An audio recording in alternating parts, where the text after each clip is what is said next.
kabar gembira. Jadi peran Rasul diutus adalah dua hal. Pertama basyiron, yang kedua nadhiron. Basyiron memberi kabar gembira bagi siapa yang mengikuti Rasul, menerima ajarannya dan mengikutinya, dan nadhiron peringatan bagi orang-orang yang mendustakan Rasul. Sudah ketemu ibu-ibu, bapak-bapak? A'udzu billahi minasyaitonir rajim. Innal muttaqina fi dhilalin wa 'uyun. Inna sungguh al muttaqin, orang-orang yang bertakwa di akhirat nanti, fi dhilalin berada dalam naungan, di bawah naungan, wa 'uyunin dan di dekat mata air. Kalau siang hari panas terik, kita di bawah naungan pohon yang rimbun, pohon yang besar. Sejuk apa enggak? Sangat sejuk. Ini pohon beringin, pohon yang besar. Bapak-bapak nanti kalau ke Jogja, suatu ke Jogja, sempatkanlah ke Kota Gede, kampung saya. Di Kota Gede itu ibu kota kerajaan Mataram Islam. Raja yang terkenal Sultan Agung. Ketika kita mau memasuki kompleks Masjid Gede, Masjid Agung, ada dua pohon beringin yang sangat besar. Sampai sekarang masih ada. Itu diyakini yang menanam adalah Sunan Kalijaga. Pohonnya besar, rimbun. Kita kalau berada di bawahnya sejuk sekali. Nah, jadi di akhirat nanti, innal muttaqin, sungguh orang-orang yang bertakwa ketika hidup di dunia dulu, di akhirat nanti fi dhilalin berada dalam naungan, di bawah naungan yang pohon yang rimbun, yang besar, sejuk sekali, wa uyunin dan di sekitar mata air. Kaum muslimin diwajibkan bagi yang mampu sekali seumur hidup melaksanakan ibadah haji.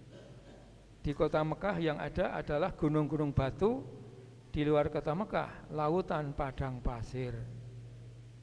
Nah, maka kalau ada mata air itu sesuatu yang amat membahagiakan.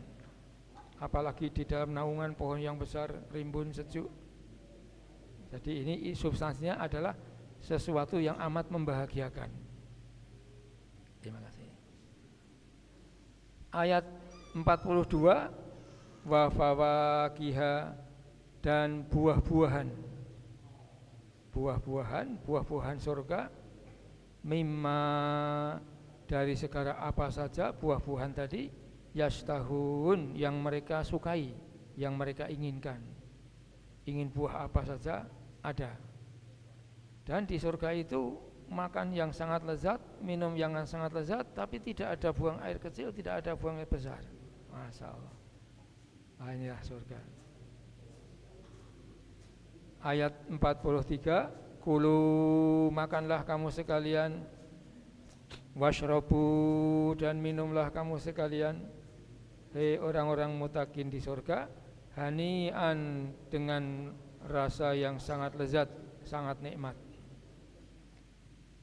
Bi ma sebab, binya ini bi sebab, ma segala apa saja, kuntum yang keadaannya ta'malun, kamu sekalian lakukan ketika hidup di dunia dulu. Jadi ini surga ini tempat panen, dunia ini tempat menanam. Ad-dunya mazra'atul akhirah, dunia ini tempat menanam yang nanti panennya di akhirat. Sebetulnya panen di dunia juga ada, tetapi baru DP. Baru apa ini? Baru DP-nya saja, belum yang hakikatnya.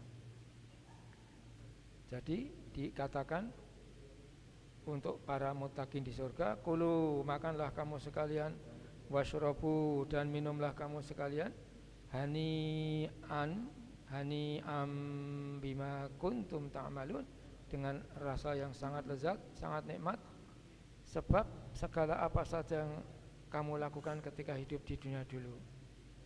Inna kadzalika najzil muhsinin. Inna ini asalnya innana, sungguh kami Allah. Kadzalika, seperti itulah kami Allah, najzil muhsinin, akan memberikan balasan kepada orang-orang yang selalu berbuat kebaikan ketika hidup di dunia. Nah, sampai di sini ayat 41 sampai 44 ini basyiron, kabar gembira. Al-Quran selalu lengkap, setelah kabar gembira sekarang ganti peringatan. Bapak-bapak sudah sempat melihat, ibu-ibu sudah sempat melihat tadi ada apa ini di ujung ayat ini, ujung surat ini. Ada 3 ayat yang persis diulang oleh Allah SWT. Masya Allah, luar biasa ini, sampai 3 kali. Wailun, celaka. Wailul lil musallin, ada dalam surat Ar-Ra'aital itu ya. Wailun, celaka. Yauma idzin, pada hari kehidupan di akhirat itu, lil mukadzibin, untuk mereka orang-orang yang mendustakan Rasul, mendustakan ajaran Rasul, tidak menerima ajaran Rasul. Celaka. Nanti diulang lagi ayat 47, wailul lil mukadzibin, celaka pada hari akhirat nanti orang-orang yang mendustakan Rasul. Diulang lagi 49, wailu yauma idzil lil mukadzibin, celaka orang-orang yang mendustakan Rasul pada hari akhirat nanti. Nauzubillah min dzalik. Masyaallah. Nah, yang 44 tadi Allah membalas orang-orang yang bertakwa. Kemudian mulai 45 ini mulai peringatan. Ketika Allah menjelaskan celaka bagi orang-orang yang mendustakan Rasul, kemudian digambarkan kehidupan dunia. Kulu, makanlah kamu sekalian, wa tamatta'u, dan bersenang-senanglah kamu sekalian ketika hidup di dunia, bagi orang-orang yang mendustakan Rasul. Kulu, makanlah kamu sekalian, wasrobu, minumlah kamu sekalian, orang-orang yang mendustakan Rasul. Qalilan, sebentar saja ketika hidup di dunia. Innakum, sesungguhnya kamu orang-orang yang mendustakan Rasul, mujrimun, orang-orang yang durhaka, orang-orang yang melakukan jarimah. Jarimah itu tindak pidana. Jadi ini orang-orang yang tidak menerima ajaran Rasul, mendustakan Rasul itu dapat dunia saja yang sangat sebentar. Karena kehidupan dunia ini kalau dibandingkan kehidupan harinya Allah di akhirat, sehari di akhirat sama dengan berapa? 1000 tahun kehidupan dunia. Surat Az-Sajdah yang setiap malam menjelang kita tidur kita baca. Masya Allah. Jadi seharinya Allah, seharinya akhirat itu bagaikan 1000 tahun kehidupan dunia. Maka kehidupan dunia ini sebentar sekali. Oleh karena itu di sini Allah mengatakan, berfirman dalam ayat 46, kulu, makanlah orang-orang yang mendustakan Rasul, wa tamatta'u, bersenang-senanglah, bernikmat-nikmatlah kamu hidup di dunia, qalilan, sangat sebentar. Innakum mujrimun, sesungguhnya kamu orang-orang yang durhaka, tidak menerima Rasul dan ajarannya. Kemudian diulang lagi firman Allah, wailun, celaka, yauma idzin, pada hari akhirat nanti, lil mukadzibin, orang-orang yang mendustakan Rasul, mendustakan kebenaran yang disampaikan oleh Rasul. Nah ini kemudian penjelasannya lagi, orang yang mendustakan Rasul itu idza, apabila kila, dikatakan kepada mereka, kila lahum irka'u, rukuklah kamu sekalian. Nah ini gambaran untuk sholat, taat kepada Allah. La yarka'un, mereka tidak mau rukuk, tidak mau taat kepada Allah. 2 ayat lagi, wailun, celaka, yauma idzin, pada hari itu, lil mukadzibin, untuk orang-orang yang mendustakan Rasul dan seluruh yang diajarkan oleh Rasul.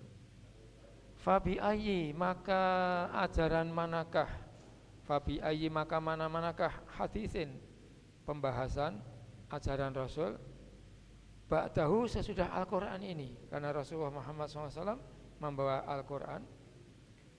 Ajaran manakah lagi sesudah Al-Quran ini yu'minun, yang akan mereka imani, orang-orang yang mendustakan Rasul.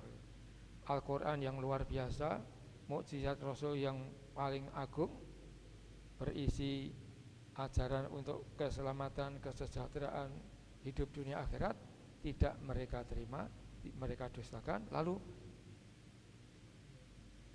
ajaran mana lagi yang akan mereka imani? Shadaqallahul adzim.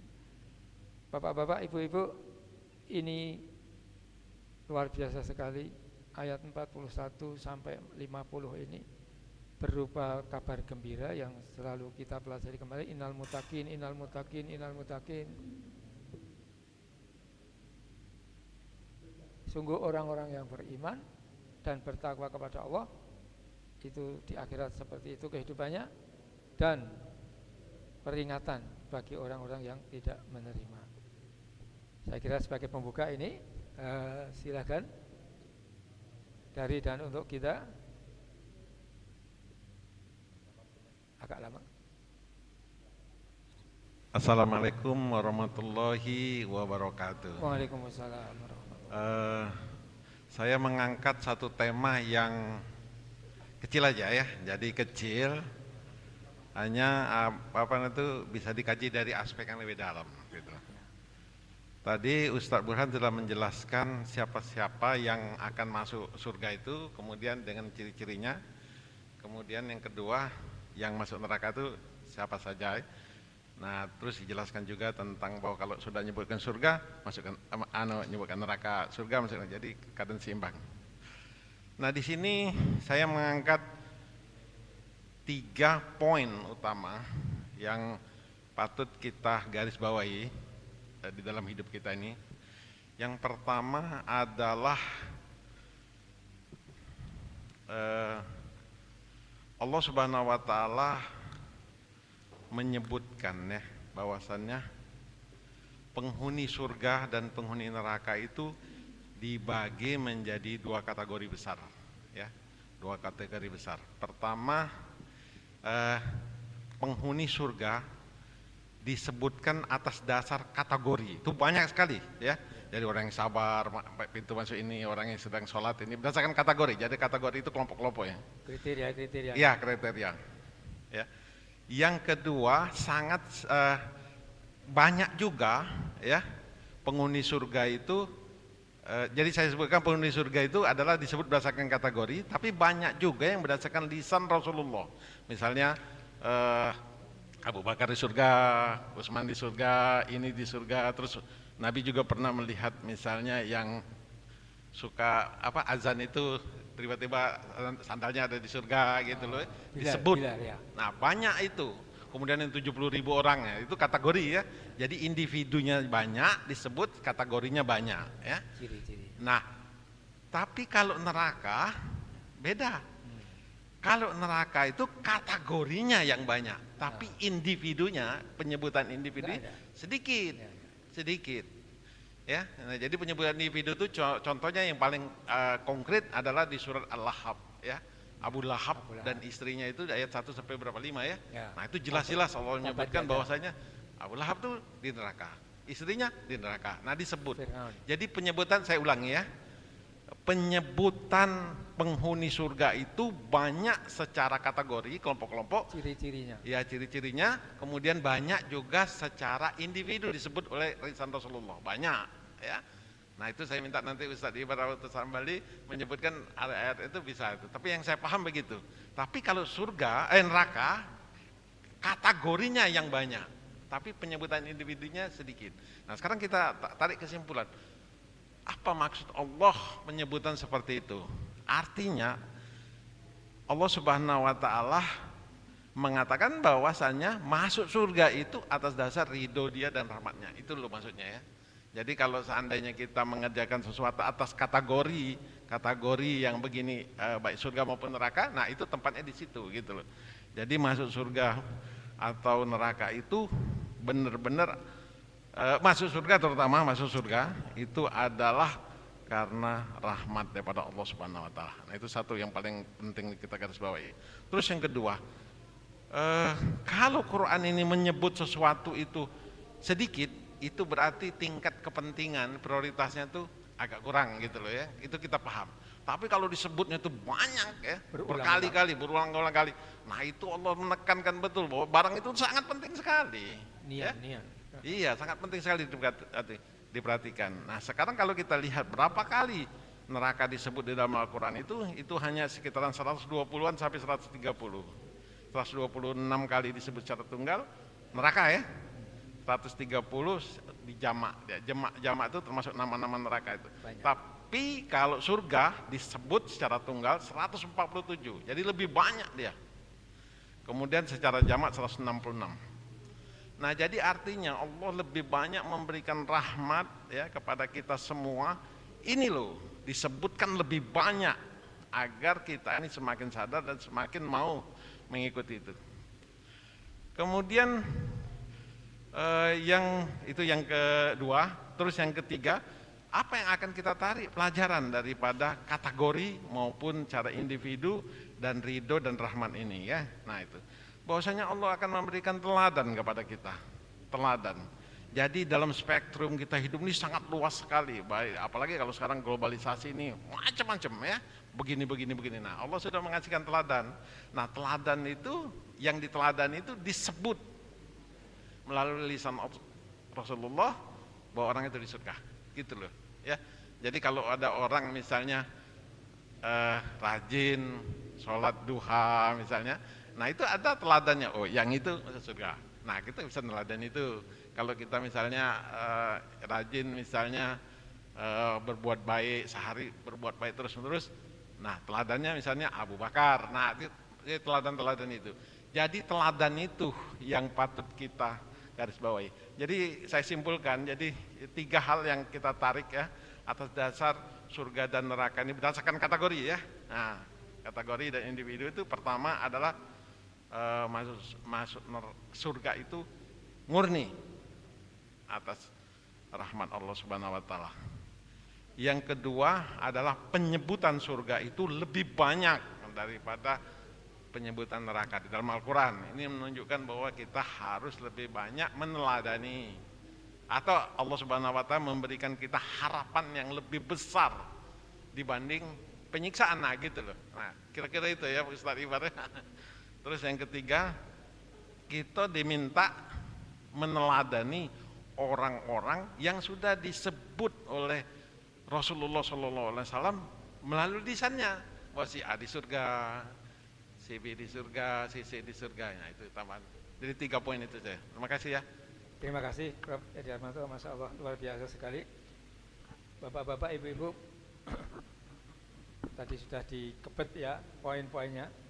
Jadi memang luar biasa sekali. Betul Pak, pintu surga 8, pintu neraka 7 ya, jadi lebih banyak lagi, penyebutan lebih banyak.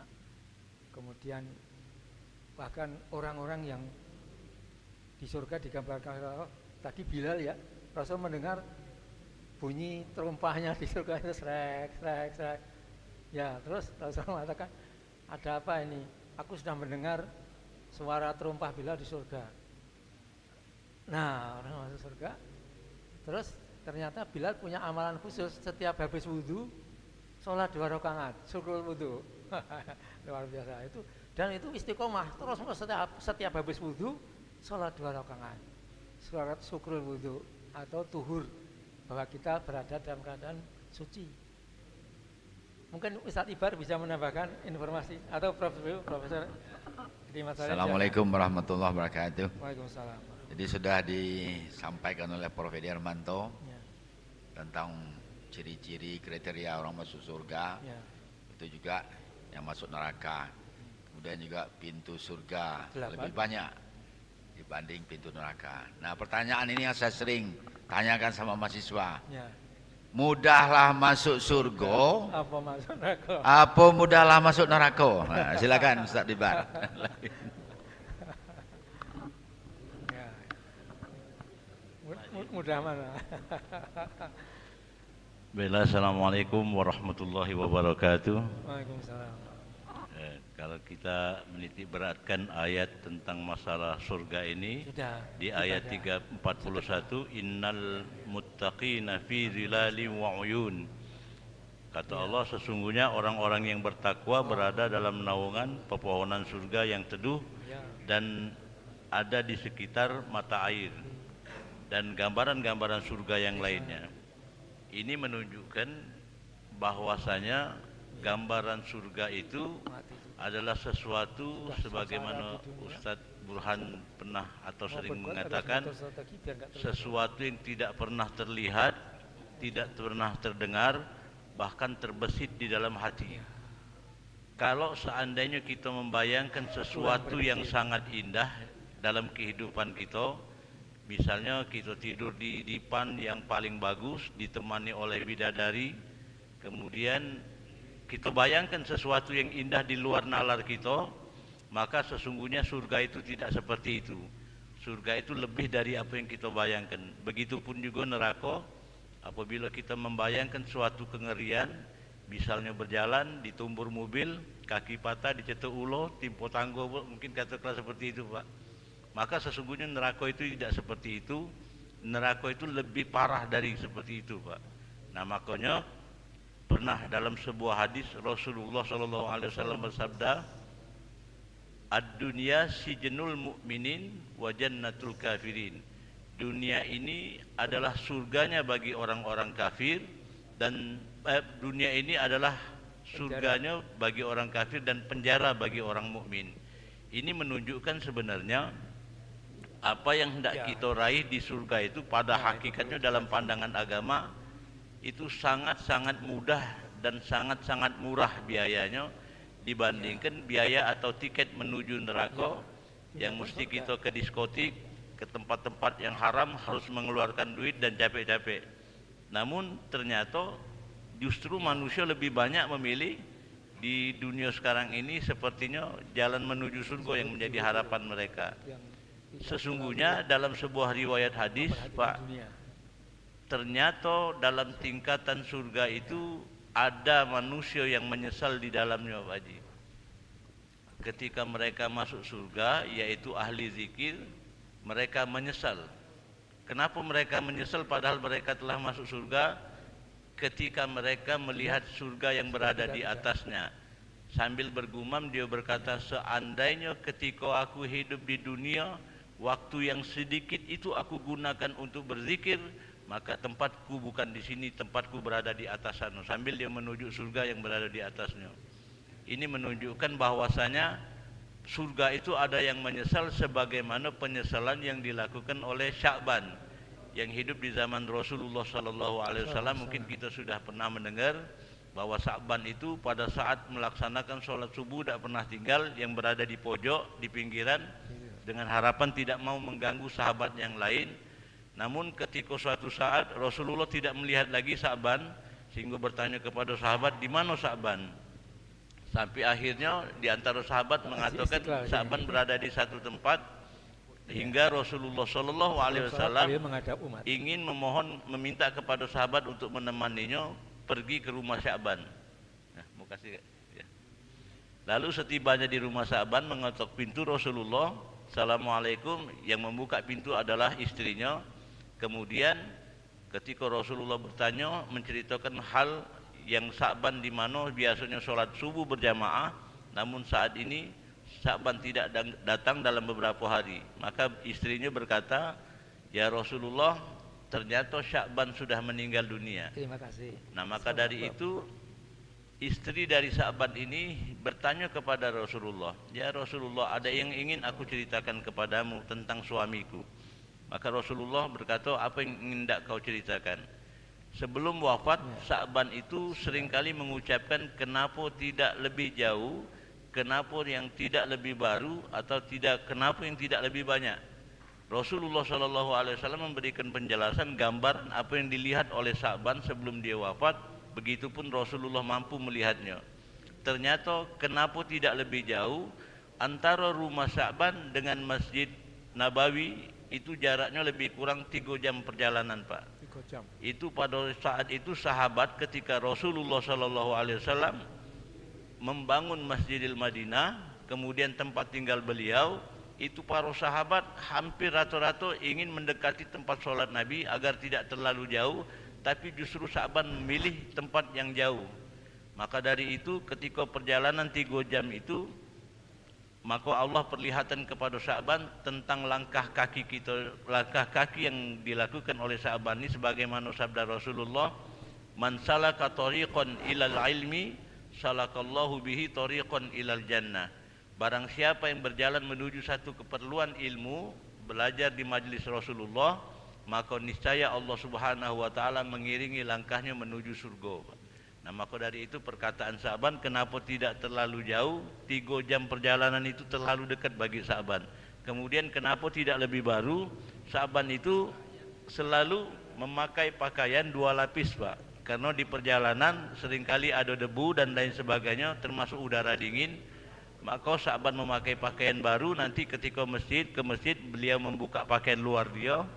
Ternyata di jalan ada seseorang yang dalam keadaan kedinginan, maka Sa'ban memberikan pakaian yang ada di luarnya, yang untuk melindungi pakaian yang ada di dalamnya agar tetap terjaga kebersihannya, maka diberikan oleh Sa'ban. Itu yang menyebabkan kenapa yang idak baru, yang lebih baru, kenapa idak pakaian yang dipakai oleh Sa'ban yang lebih bersih, lebih baru diberikan kepada orang tersebut. Lalu yang ketiga, ketika Sa'ban memakan sepotong roti dan susu, maka saat itu ada orang-orang yang meminta-minta untuk supaya memberikan apa yang dimakan oleh Sa'ban, maka Sa'ban memotong sebagian rotinya. Maka di situ diberikan gambaran oleh Allah kenapa tidak galo-galo yang diberikan oleh Sa'ban kepadanya. Nah, berarti seindah yang kita gambarkan tentang keadaan surga itu, ternyata masih ada orang yang menyesal. Ini menunjukkan keindahan yang berada di surga itu bertingkat-tingkat, sebagaimana tidak disampaikan tadi ada 8 tingkat. Maka dari itu dijelaskan di dalam surah Yasin yang senada dengan ayat ini, hum wa azwajuhum fi zilalin 'alal araiki muttaqiun. Hum wa azwajuhum fi zilalin 'alal araiki muttaqiun lahum fiha fakihatu wa lahum ma yad'un salamun qawlan min rabbir rahim. Kata Allah, sesungguhnya penghuni surga itu pada hari itu berada dalam kesibukan sehingga tidak sempat berpikir tentang penghuni neraka lagi bersenang-senang. Hum wa azwajuhum, mereka dan pasangan-pasangan mereka, zilalin 'alal araiki muttaqiun, berada di dalam tempat yang teduh sambil berbaring di atas ranjang berkelambu. Lahum fiha fakihatu wa lahum ma yad'un. Di surga itu mereka memperoleh buah-buahan dan apa saja yang mereka inginkan. Salamun qawlan mir rabbir rahim. Kepada mereka dikatakan salam sejahtera sebagai ucapan dari Tuhan yang Maha Esa. Jadi kalau kita kembali ke pertanyaan Prof Edi tadi, mudah apa susah masuk surga itu? Pada hakikatnya kalau kita menjawabnya dengan iman, maka sungguh sangat mudah dan sungguh sangat murah dibandingkan perjalanan menuju surga. Neraka, Pak. Neraka itu sangat mahal, butuh biaya besar, butuh pengorbanan. Sementara surga cuman paling-paling modalnya kalau kita nak bermodal zakat, pergi haji dan lain sebagainya. Mungkin sementara itu dulu dapat kami sampaikan, Prof. Terima kasih Ustaz Ibar, Masya Allah. Lebih jelas lagi gambaran tentang sahabat Sa'ban. Bapak-bapak, ibu-ibu, mungkin ada yang bisa menjelaskan lagi tentang kabar gembira, kemudian peringatan. Yang peringatan tadi sampai diulang 3 kali, menunjukkan betapa celakanya orang-orang yang mendustakan Rasul. Kemudian yang kabar gembira tadi, bahwa Allah mengutus Rasul itu sebagai pembawa risalahnya, pembawa risalah Allah untuk keselamatan kebahagiaan manusia. Maka Rasul adalah role model Rasul adalah Quran hidup. Kalau kita ingin melihat bagaimana pelaksanaan Quran yang 100% ya pada Rasul. Oleh karena itu di surat Ahzab ada firman Allah, laqad kana lakum fi Rasulillahi uswatun hasanah liman kana yarjullaha wal yaumal akhir wa dzakarallaha katsira. Terima kasih. Di sini Allah memberikan tekanan tiga kali ditekan, emphasize. La sungguh, qad sungguh, kana sungguh. Jadi kata-kata Rasulullah, Muhammadun Rasulullah, Muhammad adalah utusan Allah itu sudah bisa. Tetapi di sini diberi kana. Kana adalah nian. Rasul itu utusan Allah. Tambah lagi awalnya la sungguh, qad sungguh. Jadi 3 kali ditekan oleh Allah. Sungguh, nian. Rasul itu uswah hasanah, contoh hidup yang paling bagus. Tapi ada penjelasannya. Siapa orang yang bisa menjadikan Rasul sebagai uswah hasanah tadi? Ada 3. Laqad kana lakum fi Rasulillah uswah liman kana, bagi orang yang adalah dia yarjullah, senantiasa mengharapkan ridho Allah dalam hidupnya. Wal yaumal akhirah, dan yang kedua mengharapkan, mencita-citakan kebahagiaan di kehidupan akhirat. Nah, ini sudah digambarkan di sini, yaitu menjadi orang muttaqin tadi, supaya akhiratnya bahagia. Nah, yang ketiga, wa dzakarallaha katsira, hidupnya di dunia ini banyak sekali berzikir, selalu ingat kepada Allah. Jadi membawa Allah dalam semua kegiatannya. Ada hadir terus Allah. Nah, jadi 3 orang yang ini kriteria ciri-ciri punya 3 ciri tadi itulah yang bisa menjadikan Rasul sebagai uswah hasanah, contoh kehidupan yang baik. Jadi kalau sudah begini, berarti kita ini perlu belajar bagaimana hidup Rasul untuk ditiru. Nah, Rasul dengan seluruh perannya, Rasul sebagai suami, Rasul sebagai kepala keluarga, Rasul sebagai pemimpin masyarakat, Rasul sebagai hakim yang memutusi perkara, Rasul sebagai berbagai-bagai macam. Nah, ini semuanya contoh. Nah, bapak-bapak dan ibu-ibu, kalau ingin tahu bagaimana suami, ya tanya istrinya. Bagaimana? Nah, jadi kalau ingin tahu bagaimana Rasul sebagai ayah, tanya anaknya. Nah, bagaimana Rasul sebagai warga masyarakat, tanya tetangga-tetangganya. Jadi Rasul itu Quran hidup. Jadi Rasul sebagai pribadi, Rasul sebagai kepala keluarga, Rasul sebagai pemimpin negara, pemimpin pemerintahan, Rasul sebagai panglima perang, seluruhnya.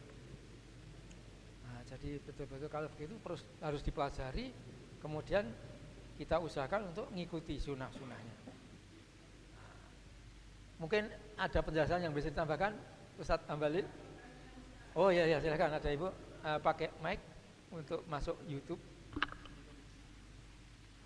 Silakan Ibu Jalil.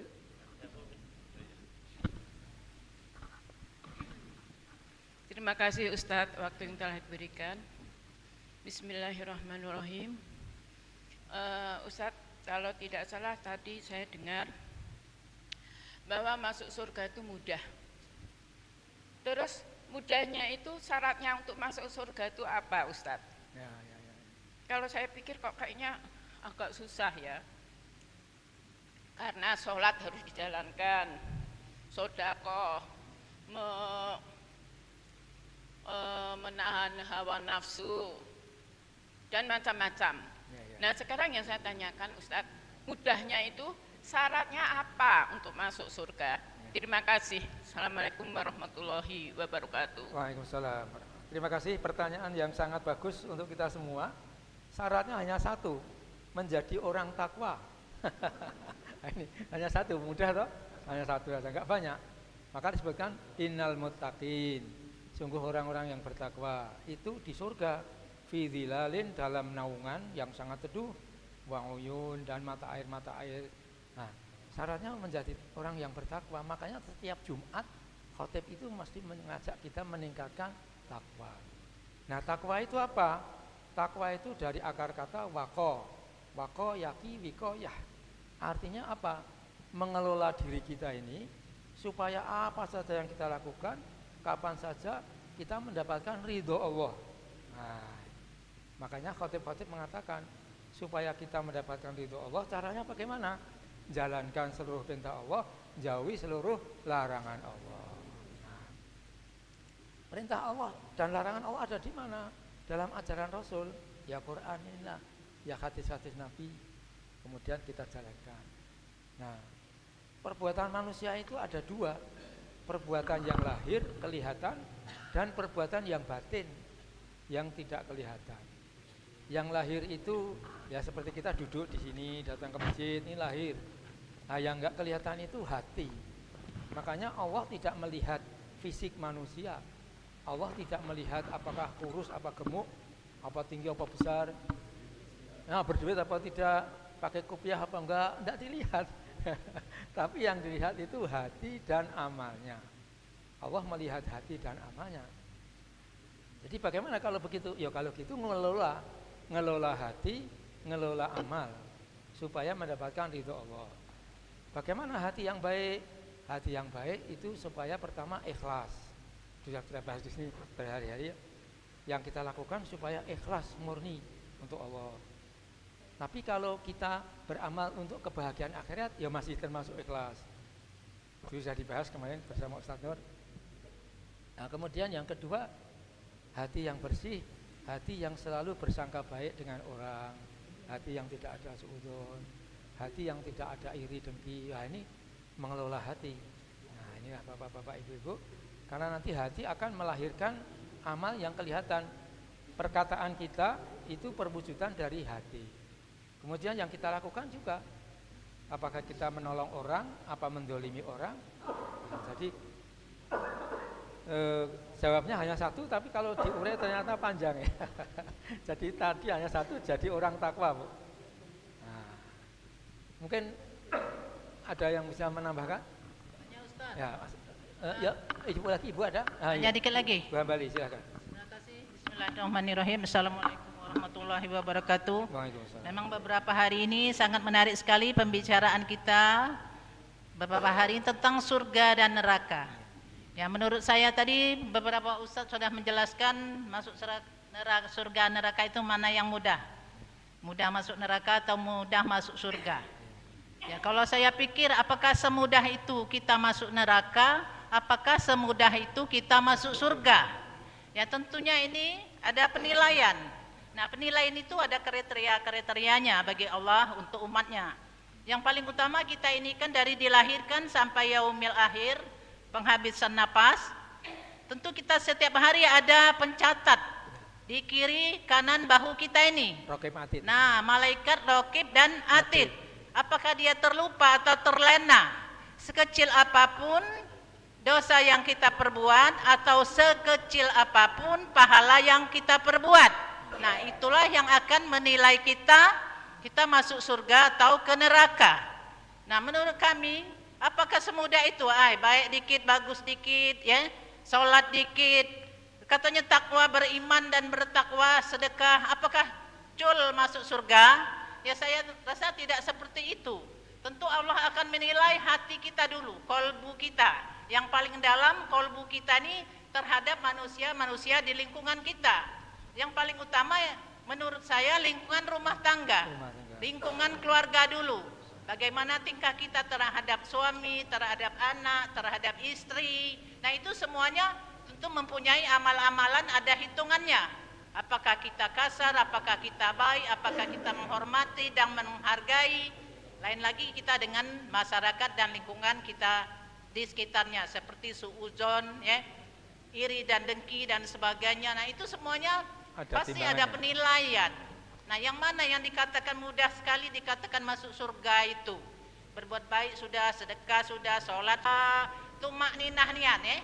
Kadang penilaian Allah tentu beda kan? Nah, menurut bacaannya dan sebagainya, sholat tahajud sudah dan sebagainya. Nah, begitu juga masuk neraka tadi. Apakah semudah itu kita masuk neraka? Oh, berbuat dikit sudah masuk neraka oleh itu. Kan kebanyakan kiai-kiai kan mudah masuk surga, mudah masuk neraka. Kalau berbuat jahat dikit sudah neraka. Berarti nilai-nilai kebaikan kita tidak dihitung selama ini kan? Nah, begitu juga surga. Terima kasih. Jadi bagaimana yang sebenarnya neraka dan surga itu yang mana lebih mudah untuk masuk? Itu kan pertanyaan Pak Edi Salim tadi. Terima kasih. Wassalamualaikum warahmatullahi wabarakatuh. Waalaikumsalam. Terima kasih Bu Ambali, luar biasa sekali. Betul, itu menjadi pertanyaan kita bersama, kita semua. Nah, jadi wah, ternyata kalau dikasih, mungkin Ambali bisa menambahkan informasi. Baik, Assalamualaikum warahmatullahi wabarakatuh. Waalaikumsalam. Saya mau buat permisalan dulu. Ya. Ini trompet. Ya, corong dari kertas ya. Ya, corong. Jadi masuk neraka itu seperti ini. Lobangnya besar nian. Mengerjakan maksiat itu sangat mudah sekali. Ya, tahan bayar, tahan nyorok, tahan sembunyi-sembunyi. Nah, ini trompet. Jadi nak masuk ke dalam neraka itu seperti ini lobangnya, besar. Adapun masuk surga seperti ini, Ujungnya. lobangnya kecil. Tapi kalau lah masuk, Wow, bisa. ya, arduha ka'ardis samawati wal ard. Selebar bumi dan Ya, kalaulah masuk ke dalam surga, lobangnya kecil nian, tapi kalau masuk di dalam, masya Allah, seluas bumi dan seluas langit dan bumi, kemudian seluruh nikmat yang diberikan Allah bagi orang-orang yang bertakwa. Takwa itu adalah orang yang melaksanakan semua perintah Allah dengan ikhlas dan menjauhi semua larangan Allah juga dengan ikhlas. Walaupun agak susah masuk surga itu. Tetapi kalau termasuk, makanya sedikit orang yang masuk surga itu. Banyaklah wong kafir daripada orang yang beriman. Kemudian tingkat surga itu ada 8 tingkatan. 1 sampai 8. Yang paling tinggi Jannatul Firdaus. Yang paling tinggi. Jadilah termasuk ke jannah yang paling rendah pun, ay jadilah nian Pak, iya Bu ya, jadilah nian. Fasilitasnya mungkin sama, mungkin tidak pakai AC ya, yang paling bawah tuh, ya, atau pakai AC kalau, cuman fasilitasnya lebih, itu perasaan bagi orang-orang yang telah diberikan Allah nikmat atas surga itu.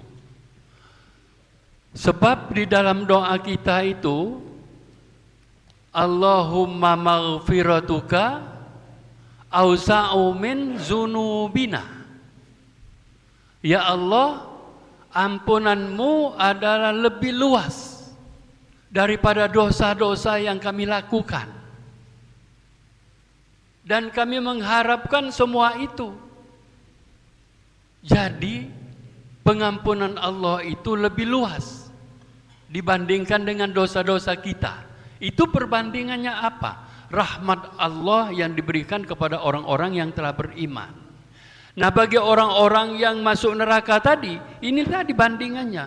Mudah nian dihisap oleh neraka itu. Sebab ngapo? Banyak nian kenikmatan duniawi. Tetapi sesungguhnya itu adalah azab untuk di akhirat nanti. Makanya di akhir surat ini, wailul lil mukazzibin. 3 kali diulang-ulang. Jadi nak masuk surga itu mudah bagi orang-orang yang taat kepada Allah Subhanahu wa taala. Taat mengerjakan semua perintah-perintah Allah. Kemudian di dalam surat Al-Mursalat ini, apa tujuan diturunkannya?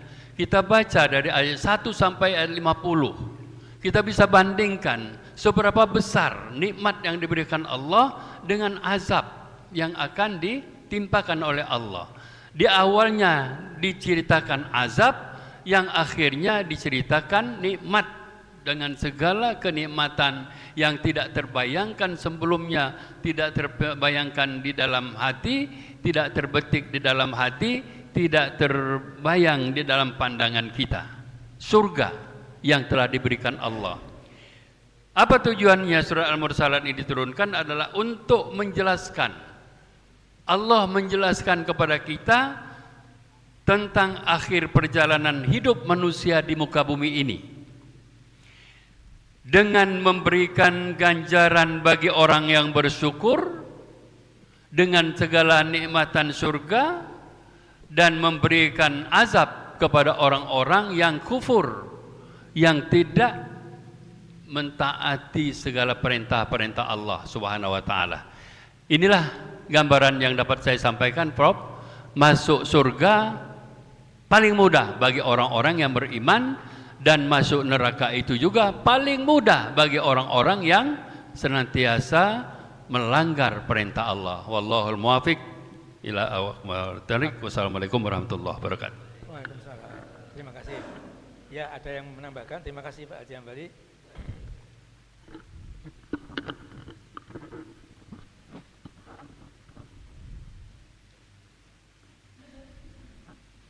Jadi pertanyaan saya tadi itu pertanyaan filosofi. Ini suka kami dibimbing oleh guru kami, Dr. Bagowi Bakar. Mudahlah masuk surga apa masuk neraka? Tentu jawab kami, namanya budak-budak muda kan?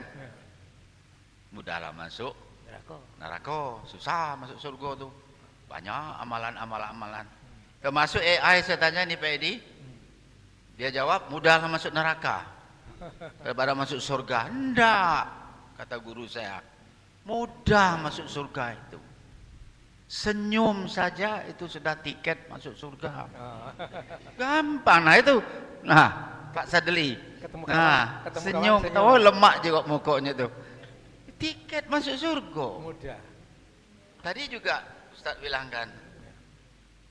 Siapa tadi yang sudah meninggal tadi, sahabat Rasul? Bilal. Enggak, yang meninggal di sudut. Sa'ban. Ya. Zikir. Susah apa gampang zikir? Mudah nah. Subhanallah. Buya Hamka, mulut beliau itu tidak lepas dari zikir. Allahu Akbar, Allah. Gampang masuk surga itu. Kalau masuk neraka susah. Mau bunuh orang susah. Bunuh orang dulu. Ketahuan sama masyarakat atau keluarga yang dibunuh. Digepuki, disiksa. Habis itu masuk penjara. Tunggu dulu, ditangkap polisi dulu. Di kantor polisi digepuki. Di BAP. Ya, saya pernah waktu masih bujang dulu balik dari nonton jam 11 malam. Iya. Nah, sama kakak. Jangan disebut pula sama siapa. Nak kayak buka kersio ini. Jadi kami tinggal di lorong lebak itu kan, dekat Cinde. Begitu sampai Simpang 3, ada orang ngomong belakang, stop. Aku kira itu tukang becak yang ngomong kan, lah sampai pas stop. Enggak mang, depan dikit lagi. Rupanya ada budak menyalip kami, pakai pisau yang cuma dia pegang gini. Jadi masih ujungnya ke sini. Ya, kami waktu itu habis panas hangat-hangatnya karate itu. Kakak waktu itu judo. Langsung kami naik becak itu. Aku turun dari becak, aku tendang langsung perutnya. Duduk itu. Bentak, aku tembak kau. Kamu kira siapa? Tentara aku ini. Ampun Pak. Akhirnya kawan-kawan di sekitar tangga itu lagi musim ujian itu. Jadi banyak yang masih belajar, masih belum tidur, keluar semua rame-rame, ditangkap, digebuki, lari ke lorong, ada satu lorong itu buntu. Akhirnya dia naik ke tangga pucuk rumah orang, datang orang dari pucuk rumah, gebuk orang pakai kayu, gebuk, jatuh ke bawah, pingsan. Pura-pura pingsan, baik siram, bangun lagi, membangun lagi, digebuki lagi, lah digebuki, dibawa. Waktu itu ada kantor di Cinde itu ada kantor pos polisi. Sampai kantor pos polisi, lihat oleh polisi, kau ni siapa nama kau? Si Anu. Nah, kau ni yang kemarin ni merampok di lorong ini ya. Yo, gebuki lagi. Lah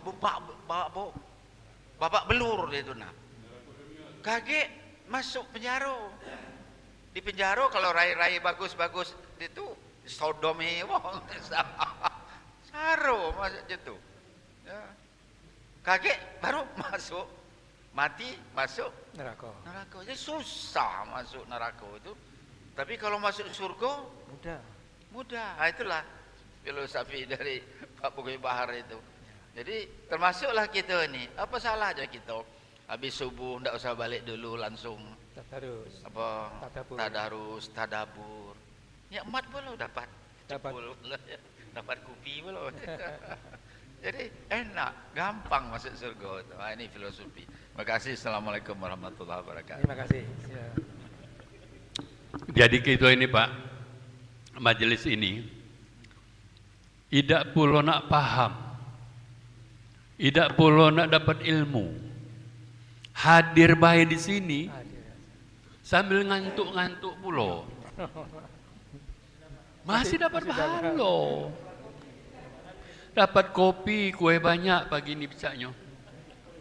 Nah, kemarin makan nasi minyak, ya tak? Bagi yang tidak hadir, lupa kelah. Jadi hadir bayi mak ini nah. Baik itu juga tawaf Pak. Tawaf di Masjidil Haram. Tawaf baik, tak katik bacaan. Ya. Boleh. Madai tak katik bacaan, baca kulhu tak baca apa. Kira-kira itu kan amalan naik haji itu. Pastilah imannya itu lah agak kuat dikit. Paling tidak Fatihah. Baca Fatihah. Mudah katanya baca yang baca. Artinya saking minimnya ikut uang bayi 7 kali itu masih dapat pahala. Itulah tadi mudah masuk surga tadi. Kira-kira itu. Terima kasih. Terima kasih, Masya Allah, luar biasa. Jadi relatif ya. Dikatakan mudah kalau begini-begini ini, dikatakan susah kalau begini-begini. Ya, ya mudah. Ya.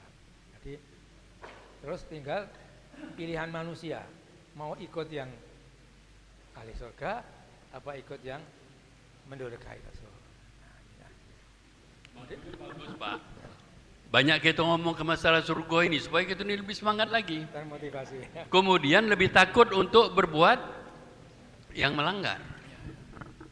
Terima kasih, mudah-mudahan bermanfaat bagi kita sekalian. Kita tutup dengan doa mengerti Quran. Allahumma arhamna bil Quran waj'alhu lana imamau wa nurau wa hudaw wa rahmah. Allahumma dzakkirna minhu ma nasina wa 'allimna minhu ma jahilna warzuqna tilawatahu ana al-laili wa atrafan nahar waj'alhu lana hujjatan ya rabbal alamin. Terima kasih. Subhanakallahumma wa bihamdika asyhadu alla ilaha illa anta astaghfiruka wa atubu ilaik. Assalamualaikum warahmatullahi wabarakatuh. Alhamdulillah.